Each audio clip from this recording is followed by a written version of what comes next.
Bonjour, bienvenue pour une petite lecture partagée. Cette fois-ci, ce sera avec Eckhart Tolle, L'art du calme intérieur, un livre de sagesse qui nous ramène à l'essentiel. Donc, peut-être que certains d'entre vous, certaines connaissent déjà l'instant l'instant présent, le pouvoir de l'instant présent, du moment présent. Il a écrit d'autres, je peux regarder là, le pouvoir du moment présent. C'est un très bon guide d'éveil spirituel. Mettre en pratique le pouvoir du moment présent avec des méditations, des exercices. Et puis celui-ci, l'art du calme intérieur, donc qui est très intéressant aussi. Et donc aujourd'hui, j'ai choisi dans ce qui est hors du mental, dans le chapitre qui te dit que tu es hors mental, voilà, au-delà du mental, très exactement. J'ai choisi ce paragraphe qui me plaisait bien, et puis suite à des conversations, des contacts et tout, ça m'a ramené sur ce petit paragraphe et ça m'a bien interpellée. Voici ce qu'il nous dit. Pardon. Comme le mental dépend de l'insuffisance, il est toujours avide d'avoir davantage. En vous identifiant au mental, vous tombez très facilement dans l'ennui et l'agitation. L'ennui signifie que le mental a faim de stimuli, de stimulation intellectuelle, et que son appétit n'est pas satisfait. Lorsque vous vous ennuyez, vous pouvez satisfaire la faim du mental en ouvrant un magazine, en faisant un appel téléphonique, en allumant votre téléviseur, en naviguant sur le web, en vous rendant dans une boutique ou, ce qui n'est pas rare, en transférant sur le corps cette impression mentale de manque et ce besoin d'avoir plus, que vous comblez alors brièvement par l'ingestion d'aliments. Vous pouvez rester dans l'ennui et l'impatience, tout en observant ce sentiment d'ennui et d'impatience. Je me permets de relire cette phrase. Vous pouvez rester dans l'ennui et l'impatience, tout en observant ce sentiment d'ennui et d'impatience. Lorsque vous portez votre conscience sur ce sentiment, il s'entoure soudainement d'espace et de calme, pour ainsi dire.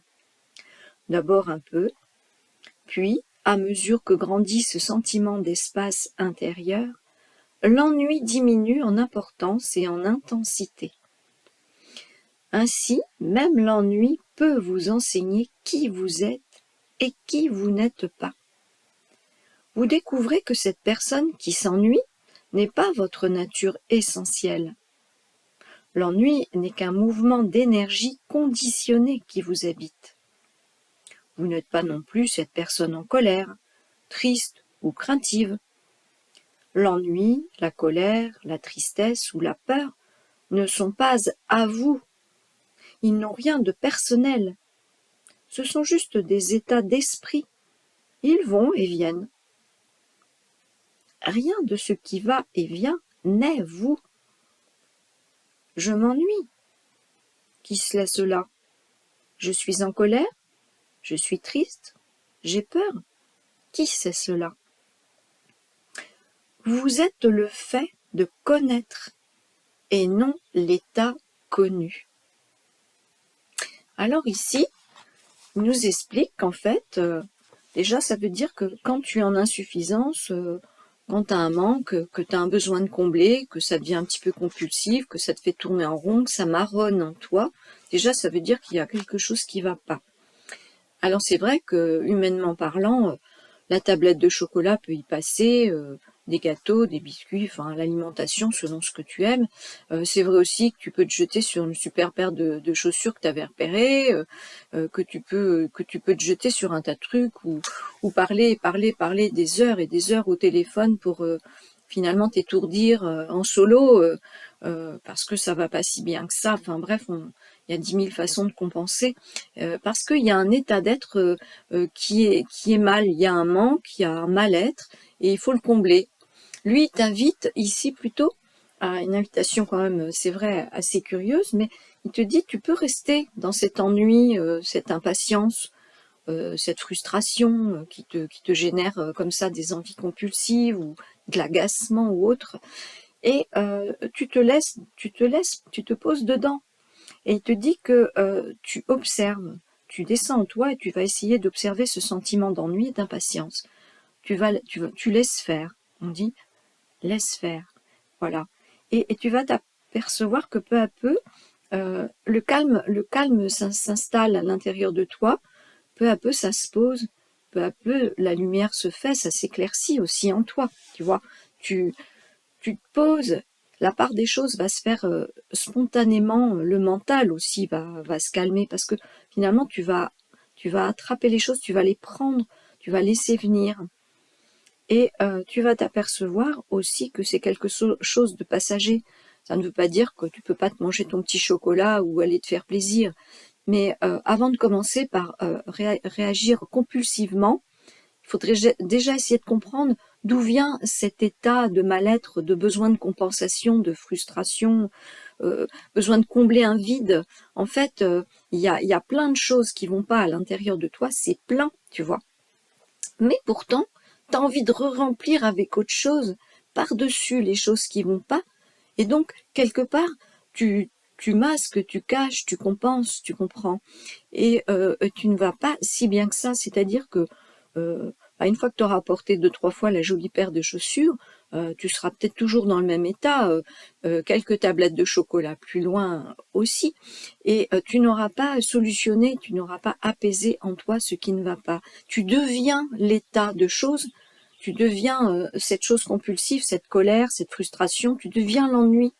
Alors lui, il t'invite plutôt à te dire que c'est quelque chose qui passe, ça te traverse, tu connais cet état de choses, tu redescends, tu compenses pas, tu mélanges pas ta tablette de chocolat ou la paire de chaussures avec, tu l'avais peut-être déjà repéré, tu en avais peut-être déjà envie.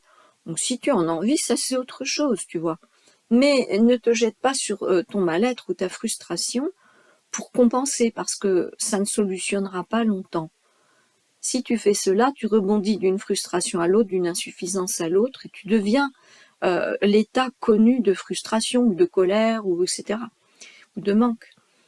Lui, il t'invite à être toi-même, et tu es la personne qui connaît cet état de choses-là, traversé par ce phénomène-là, mais tu es bien toi-même, tu redescends bien en toi, tu es la personne qui connaît cette situation-là en ce moment, sans plus, ça n'est pas toi, c'est quelque chose qui te traverse, et tu n'es pas cette chose-là. Il faut que tu redescendes en toi pour ne pas devenir cette chose-là qui rebondit inlassablement.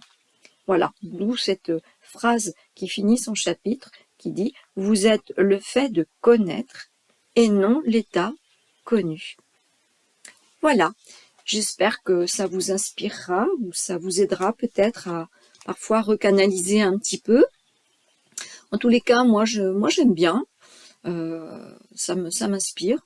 Et voilà, je vais vous laisser sur cette chose à méditer. Vous pouvez l'écouter, les regarder autant de fois que vous voulez.